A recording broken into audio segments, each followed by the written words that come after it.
स्वागत है आपका पाठशाला में। आज हम कंप्लीट करेंगे ऑसिलेशन में displacement as a function of time और ये कम्प्लीटली एसएचएम मोशन के ऊपर है। तो मैंने लास्ट वीडियो में इस सर्कल को कैसे बनाया मैंने बताया था, आप जाके वीडियो के लास्ट में देख लो, ठीक है। मतलब इस वीडियो के लास्ट में नहीं, अभी जाके उस वीडियो को देख लो। वो जो पहला वीडियो है ना, पार्ट 1 वीडियो है, उसके लास्ट में आपको दिखेगा कि ये सर्कल कैसे बनता है। आप इसको समझ जाओ, तभी आपसे बढ़िया से बन पाएगा ये टॉपिक। डन। तो थोड़ा सा रिकैप के लिए मैं बता देता हूँ। तो मैंने लिया था एक पेंडुलम, मैंने एक पेंडुलम लिया था, उसको मैंने फिर यहाँ तक डिस्प्लेस करवाया था। फिर यहाँ तक जब करवा दिया तो यहाँ पे आएगा, फिर यहाँ से ओवरशूट करके यहाँ आ जाएगा, फिर यहाँ से वापस यहाँ आएगा। ये होता है मीन पोजीशन। तो मैंने इसको मीन पोजीशन माना था। अगर टोटल टाइम टी लगता है तो इसको यहाँ तक पहुँचने में कितना लगा होगा, t/4। यहाँ तक पहुँचने में कितना लगा होगा, 2t/4, जो कि है तुम्हारा t/2। फिर वहाँ से यहाँ तक पहुँचने में कितना लगा होगा आपको, 3t/4, और यहाँ से यहाँ तक 4t/4, that is your t। तो ये हमने बनाया था इस ग्राफ को। अब देखो, अभी आपको तुमको समझना है यहाँ पे, ये जो मैंने पेंडुलम बनाया ना, देखना, ये जो पेंडुलम है, ये होता है इसका मीन पोजीशन। जहाँ पे था वो होता है उसका मीन पोजीशन। अभी अगर मुझे बताना है, अगर पेंडुलम यहाँ कहीं पे है इस पॉइंट पे, तो उसका पोजीशन क्या होगा। तो मैं मान लेता हूँ कि अपने सर्कल में ऐसा कुछ बनेगा इस पोजीशन, क्योंकि मैं इस तरफ करवा रहा हूँ तो यही कोऑर्डिनेट में बनेगा। तो यहाँ इस पोजीशन आया, यहाँ तक हमें बात समझ आया। अब इसका जो हमें डिस्प्लेसमेंट लेना होता है ना, हम लोग इस चैप्टर में इस एक्सिस से लेंगे, इस मीन पोजीशन से नहीं लेंगे। देखो यार, ये होता है मीन पोजीशन से एक डिस्प्लेसमेंट ले सकते हो आप, है ना। दूसरा हो सकता है कि ये कितना हाइट में, देखो यार, जैसे जैसे ऊपर पहुँचेगा इस सीलिंग से इसका हाइट क्या होगा, कम होता रहेगा। जैसे जैसे ऊपर पहुँचता रहेगा सीलिंग से इसका हाइट कम होता रहेगा। तो हम इस चैप्टर में सीलिंग से हाइट को कम होने को बोलेंगे। डन। हम इस सीलिंग से हाइट कम होने को डिस्प्लेसमेंट बोलेंगे। अब देखो, तो मैं अगर यहाँ पे लेता हूँ एक पॉइंट, ते मान लेते हो पॉइंट है, वो पेंडुलम का डंडा बनाया, ये वो पॉइंट एस है।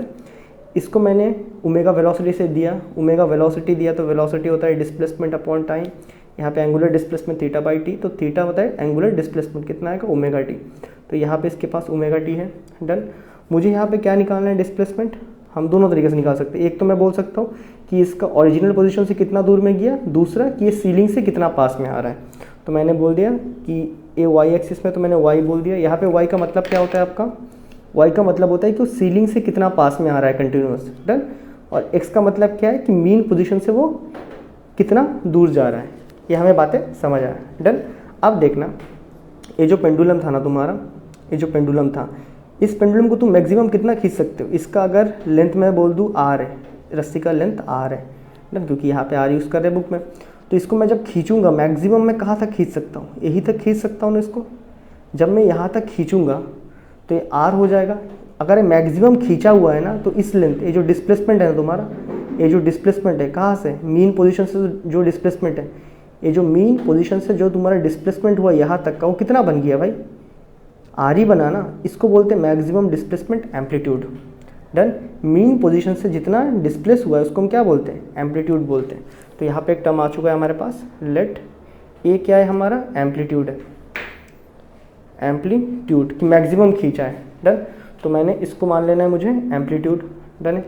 इसको क्या मान लेना है, मैं देखो, हम लोग यहाँ पे वाई एक्सिस में ज़्यादा फोकस करेंगे, तो इसको मैं मान लेता हूँ एम्पलीट्यूड, ए मान लेता हूँ। डन।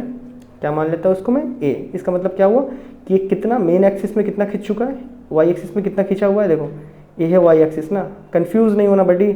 देखो मैंने बताया था ए होता है क्या, आपका एक्स एक्सिस, ऊपर वाला मैंने क्या बताया था, वाई एक्सिस। इसको अब यहाँ पे मैंने इसको कितना खींचा है लेंथ में, ए तक खींच दिया है ना। डन। तो मैंने यहाँ पे ए लिख दिया, ए का मतलब हुआ एम्पलीट्यूड। डन। और अगर इसको ए भी नहीं लिखना है ना, छोड़ो, ए नहीं है, तो मैंने इसको जो मैक्सिमम रस्सी को खींचा कितना, आर, ये जो मैक्सिमम मैंने खींच दिया, क्या वो आर, अगर मैं इसको मैक्सिमम खींचे वाला को ए बताऊँ, क्या वो रेडियस और ए इक्वल नहीं होगी आपका, क्या रेडियस और ए इक्वल नहीं होगी इस केस में। तो यहाँ पे मैं रेडियस को ए के बराबर लिख देता हूँ। देखो यार, इसका प्रूफ करना बहुत ही आसान है। अब देखो, इतना अगर आपको समझ आता है तो बस हो गया, समझो। फिर से एक बार रिकैप।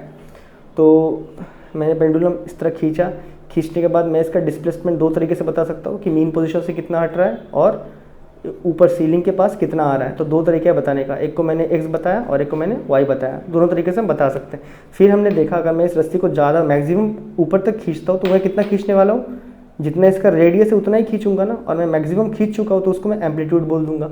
तो कुछ कुछ केसेस में क्या होगा, रेडियस किसके बराबर है, एम्पलीट्यूड के बराबर है। मतलब जितना उसका रेडियस है उतना ही तुम उसको हाईएस्ट तक खींच सकते हो।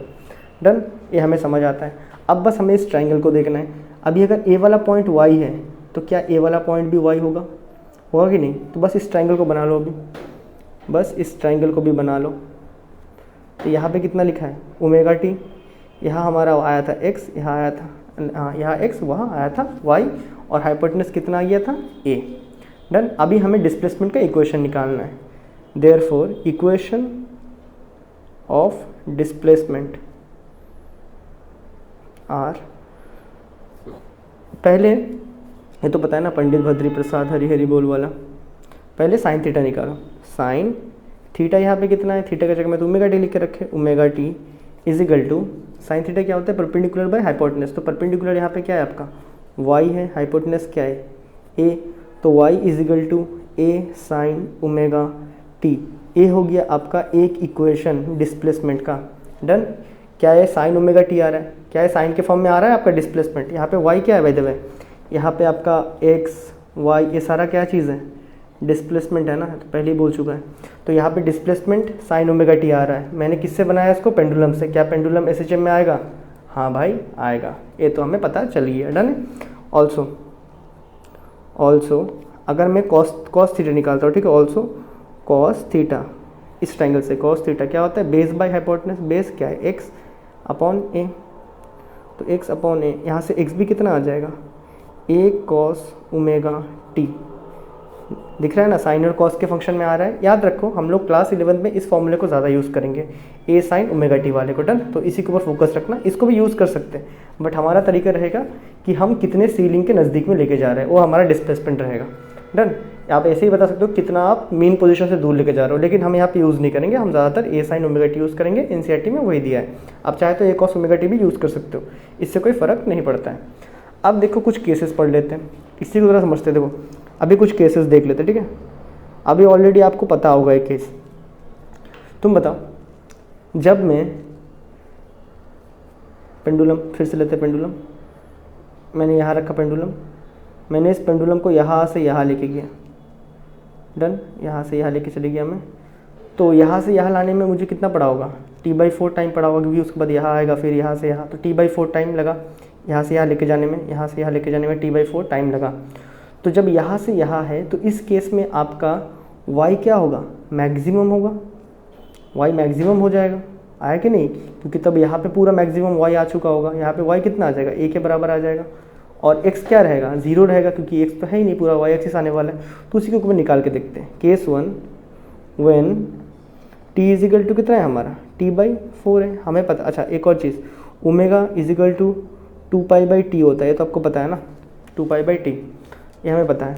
तो फॉर्मूला यूज़ करते हैं, तो y अगर मैं पुटअप करता हूँ, y is equal to a sine omega की जगह में क्या निकाल देना है, साइन ओमेगा की जगह में मैं 2π/t लिख दिया, ओमेगा लिख दिया, फिर t की जगह में क्या लिखना है, t/4, तो t कटा, तो y इज इक्वल टू क्या आया, a साइन π/2, और साइन 90 का value 1 implies y is equal to a।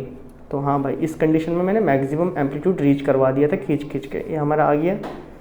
अगर मैं x का भी निकालना चाहूँ तो निकाल सकता हूँ। Also x is equal to a cos omega T, तो a कॉस ओमेगा की जगह में क्या लिख दूंगा मैं अभी, 2π/t, और यहाँ पे इस केस में टाइम कितना है, t/4, कटा, तो x इज इक्वल टू कितना आएगा, a कॉस π/2, और कॉस 90 0 होता है, तो कितना आ जाएगा एम्पलीट्यूड यहाँ पे 0, कि x का एम्पलीट्यूड कितना है, 0 हो चुका है। डन है कि आपको x एक्सिस में डिस्प्लेसमेंट दिख ही नहीं रहा है, ये तो हमें बातें समझ आता है। डन, चलो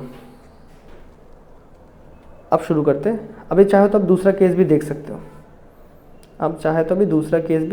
हो, सेकंड केस यहाँ पे t/2 में, तो 2/t/2 में, ठीक है, at t is equal to t/2।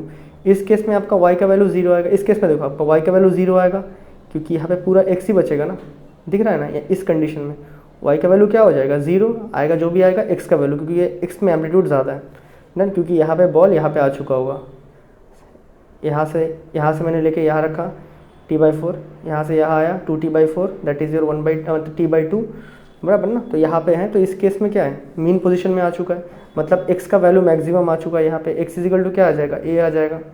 Done. x का वैल्यू a के बराबर आ जाएगा। अब देखते हैं केस 2 निकालते हैं। So y is equal to a sine 2π/t into t/2। तो कितना आ जाएगा यहाँ पे, टी कटा a कटा, तो a साइन पाई आएगा, और sine pi that is 180, sine 180 0। तो y इज इक्वल टू 0 आ रहा है। अगर आप चाहो तो x भी निकाल सकते हो, x का टर्म में निकाल सकते हो, x is equal to a cos omega t से निकाल सकते हो। यानी हम आपको बताएगा यहाँ पे a का वैल्यू, x का वैल्यू a आने वाला है, तो निकालते हैं a cos 2π/t, ओमेगा का 2π/t, और टाइम को कितना लिखना है हमें, t/2, टी कटा कटा, और a cos पाई, cos 180 कितना होता है, 1 होता है ना, तो a, तो इस केस में x is equal to a आ जाएगा। क्या हमें यहाँ तक बातें समझ आता है? डन है। तो a था आपका displacement as a function of time in SHM। तो ये फॉर्मूला तो इम्पॉर्टेंट है, इसको कैसे निकाला इसके लिए मैंने जो हजर बजर किया है वो समझ लो, नहीं समझ आया तो डायरेक्ट इसको रट ही लो कि यहाँ पे जो टाइम्स आएंगे रट लो, बस बात खत्म। फिर डेरिवेशन करना तो एकदम दूध भात है। क्लास 11 में हम ज़्यादा फोकस किसके ऊपर है, a साइन ओमेगा t के ऊपर रहेंगे। a भी हम यूज़ कर सकते हैं बट हम यूज़ नहीं करेंगे। डन। तो ये था आपका टॉपिक। आई थिंक आपको ये वीडियो बढ़िया से समझ आया होगा। तो मैं मिलता हूँ आपसे अगले वीडियो में, तब तक के लिए गुड बाय।